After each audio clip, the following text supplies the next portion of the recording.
gendong tas merahku di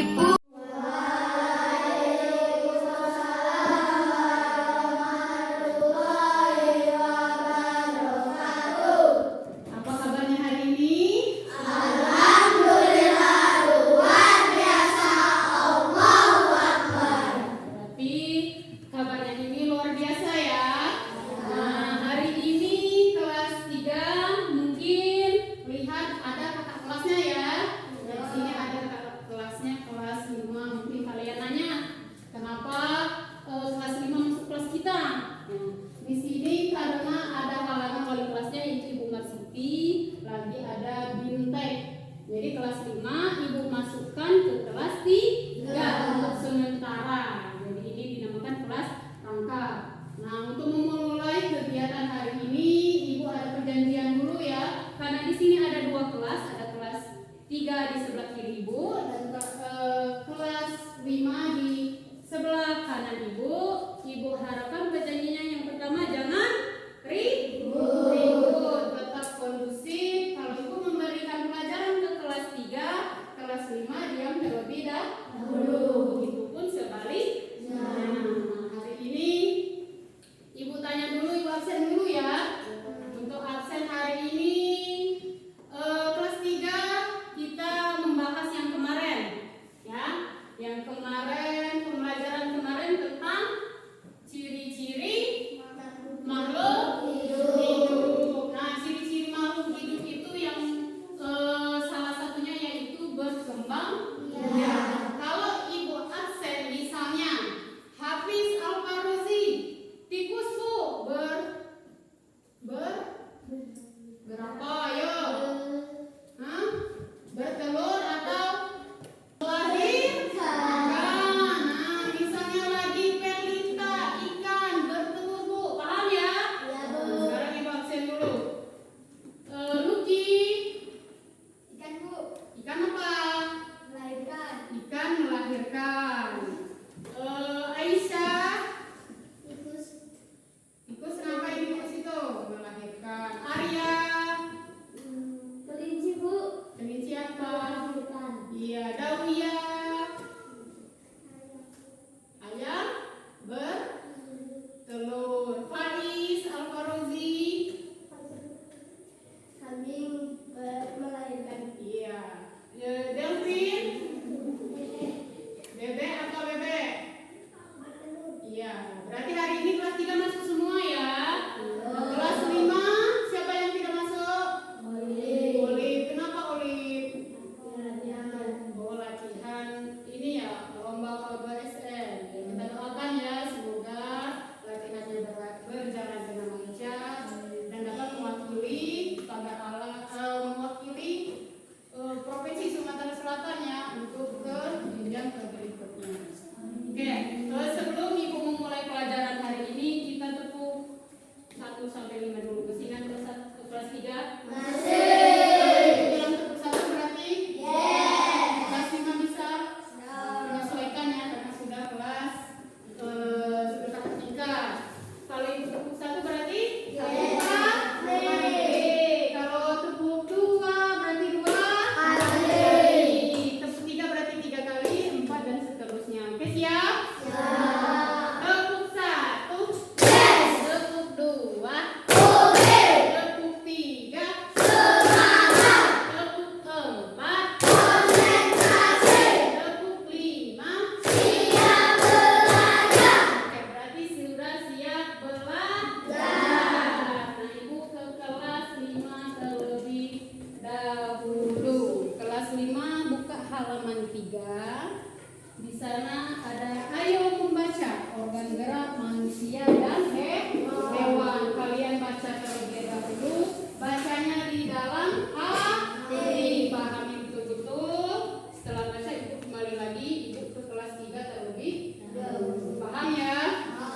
Oke, kelas 3. Kita sebelumnya matematika belajar tentang hari-hari. Nah, dalam Ibu tanya dulu, dalam 1 hari ada berapa jam? 24 jam. Ada 24 jam. Kalau dalam seminggu ada berapa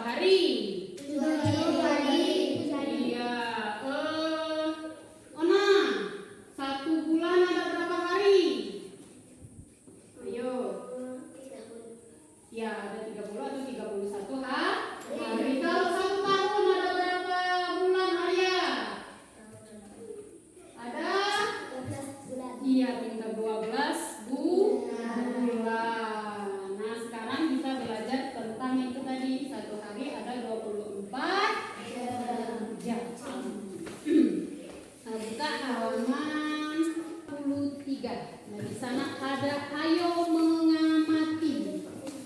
Nah, jam. Nah, sekarang ibu tanya dulu, siapa di sini kelas 3 yang memakai jam? Tunjuk tangan.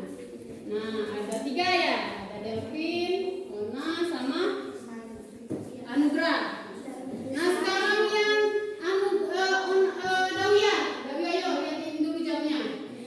Jamnya ditinggikan, jamnya ditinggikan. Nah, jam yang dipakai Dawia ini termasuk jam apa? Ada yang bisa jawab? Jamnya ini 11.206. Nah, ini jam berapa? Iya, jam digital. Sekarang ibu ada media pembelajaran. Di sini ada contohnya, yaitu jam digital dan jam analog. Nah, ada 2 macam. Jadi nanti kalau ditanya, jangan ada lagi yang bilang, oh jam yang dipakainya dengan Anugrah itu jam Spiderman Bu. Jam yang dipakainya sama Perlita itu jam Hello Kitty. Enggak ya. Jam misalnya kalau yang ada jawabannya berarti jam analog. Kalau yang bunyi, nah pip pip pip itu berarti jam digital. Sekarang ibu jelaskan dulu ke jam analog. Jam analog ini ada jarum pendek dan jarum panjang. Jarum pendek ini menentukan apa? Jam. Kalau yang menit berarti jarum panjang. Nah, jam itu dari awalan angkanya dari 1 sampai ke 12. Kalau kita jam analog mudah kita memahaminya. Di mana letak jarumnya berarti itu tentuan jamnya. Nah, berbeda lagi dengan jam digital. Kalau jam digital dari jam 00 sampai 24. Kalau dia 23, 18 berapa ya kan? Kalau jam analog dia cuma menentukan letak jarumnya. Nah, di sini di jam analog ada garis-garis kecil. Biasanya kalau yang kalian di jamnya itu ada titik-titiknya ya.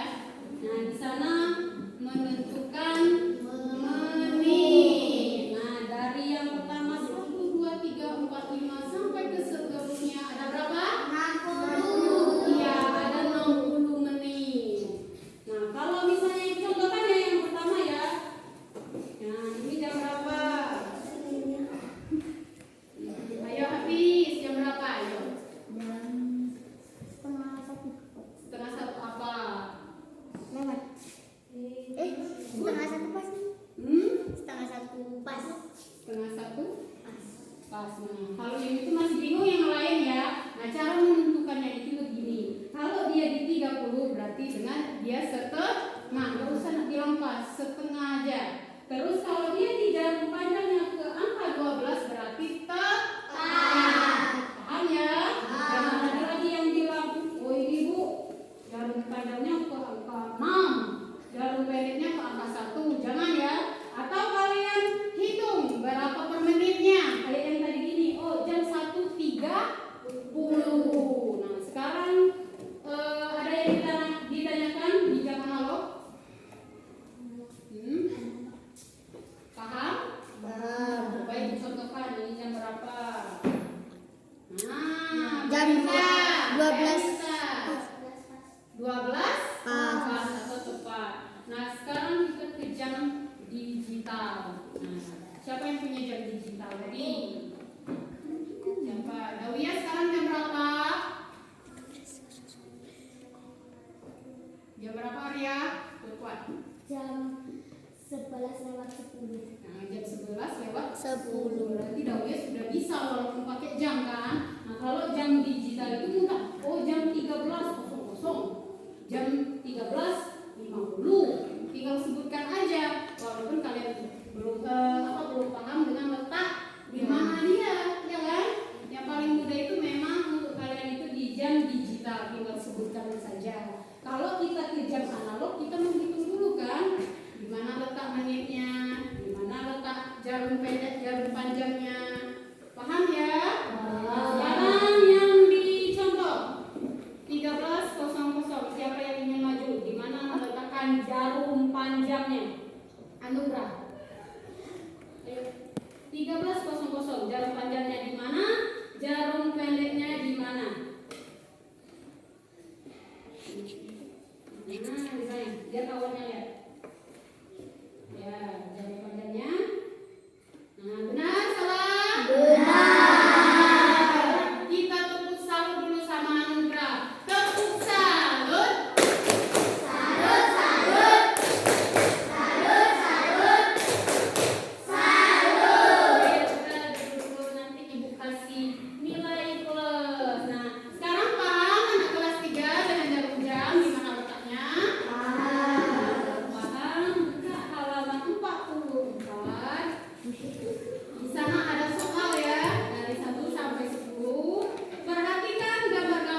Nah, di sana ide pokoknya apa? Siapa yang bisa? Salah satu ciri dari makhluk hidup adalah bergerak. Iya, salah satu ciri dari makhluk hidup adalah bergerak. Nah, di sana sudah kita tahu kan paragraf pertama itu bahwa salah satu ciri makhluk hidup adalah bergerak. Berarti bergerak itu apa? Berjalan. Kita mengambil makan, kita mengambil sesuatu, kita berjabat tangan itu sudah bergerak. Nah, yang sekarang kalimat pengembangnya apa kalimat pengembangnya? Secara umum, bergerak dapat diartikan berpindah tempat atau perubahan posisi sebagai atau seluruh bagian dari tubuh makhluk hidup. Iya, betul. Secara umum gerak dapat diartikan berpindah tempat atau perubahan posisi sebagian atau seluruh bagian tubuh makhluk hidup. Nah, itu dinamakan kalimat pengembang dari sebuah ide pokok. Nah, di sini ide pokok itu manfaatnya apa coba? Dari yang ibu jelaskan tadi, manfaatnya apa?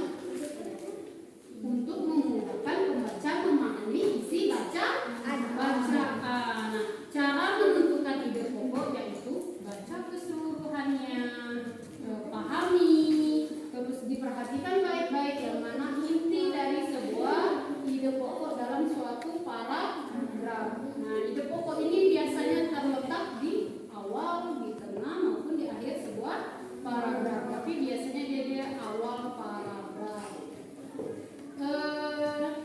Sekarang ke halaman 4. Di halaman 4 itu ada berdasarkan informasi di atas, temukan ide pokok dan kalimat pengembang dari masing-masing paragraf. Berarti kalian harus mencari, tadi kan paragraf 1 sudah kita jawab sama-sama ya.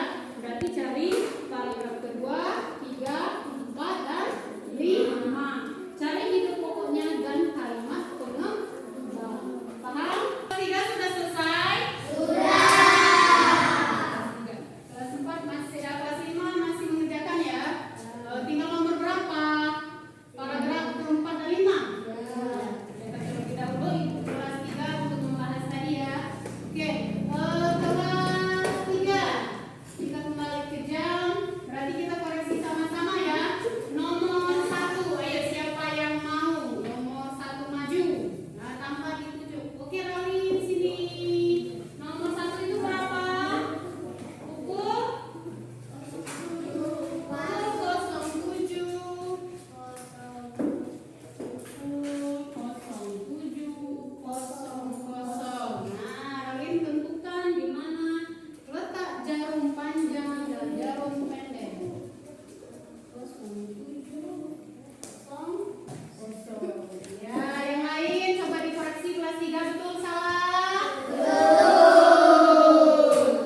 Nah,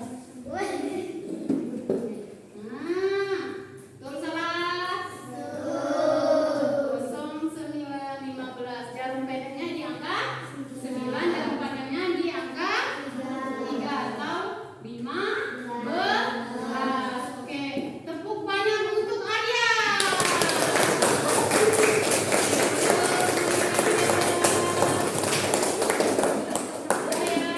Sekarang Ibu kelas 5 sudah selesai? Sudah selesai. Kita kembali ke ide pokok untuk kelas 5. Siapa yang mau maju untuk paragraf kedua? Ayo, Bubar. Ya, berhenti. Bacakan. Bacakan. Nama saya Rizky dari kelas 5. Saya akan menjawab paragraf kedua. Ayo. Nama saya. Saya perkenalkan, nama saya Muhammad Rizky. Saya dari kelas 5. Saya akan membacakan ide Pokok paragraf paragraf kedua. Ya, oke. Perempuan Rizky. Pokok kedua. Gerak pada manusia dan hewan menggunakan organ gerak yang tersusun dalam sistem gerak. Kalimat penumpang. Organ gerak berguna untuk berjalan, berlari, melompat, meloncat, mengenggam, dan menggali, memanjat, berenang, dan sebaliknya. Oke, berarti nomor 2 tadi betul, salah yang lain? Betul. Ya, betul. Ide pokoknya adalah gerak pada manusia dan hewan menggunakan organ gerak yang tersusun dalam sistem gerak. Ya udah, Rizky. Untuk selanjutnya, paragraf ketiga siapa? Oke, Pino. Tanpa ditunjuk ya, kan mau sama kelas 3 nanti ditunjuk. Ayo, Pino. Pino G. Bastian. Perkenalkan, nama saya Dino dari kelas 5. Akan menjawab ide pokok paragraf 3. Organ gerak pada hewan dan manusia memiliki kesamaan, yaitu alat gerak pasif berupa tulang dan alat gerak aktif berupa otot. Nah, itu tadi ide pokoknya apa, Pino? Organ gerak pada manusia dan hewan memiliki kesamaan. Nah, sedangkan kalimat pengembangnya yaitu alat gerak pasif berupa tulang dan alat gerak aktif berupa otot. Oke, duduk kembali, Pino. Oke, yang terakhir siapa yang ceweknya? Oke, Zakia, karena cuma Zakia sendiri yang kelas 5 yang perempuan ya. Oke, Zakia.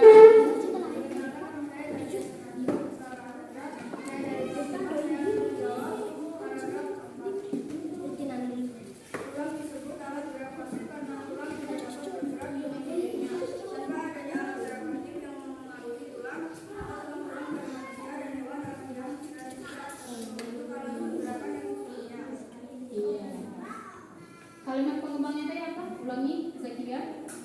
Tanpa adanya alat gerak pasif yang memengaruhi tulang, maka tulang-tulang pada manusia dan hewan akan diam dan tidak dapat membentuk alat pergerakan yang sesungguhnya. Iya.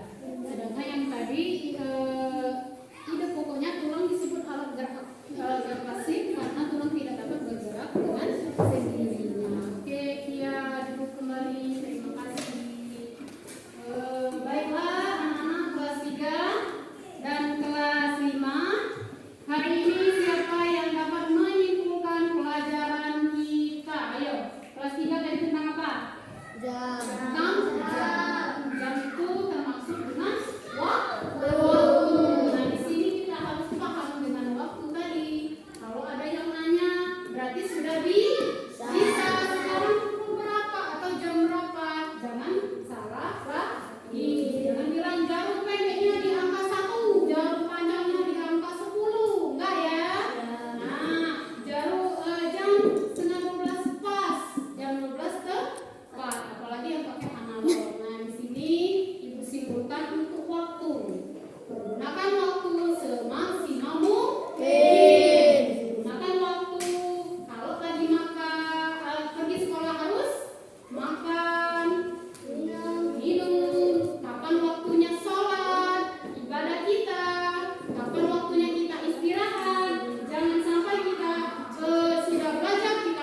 kita harus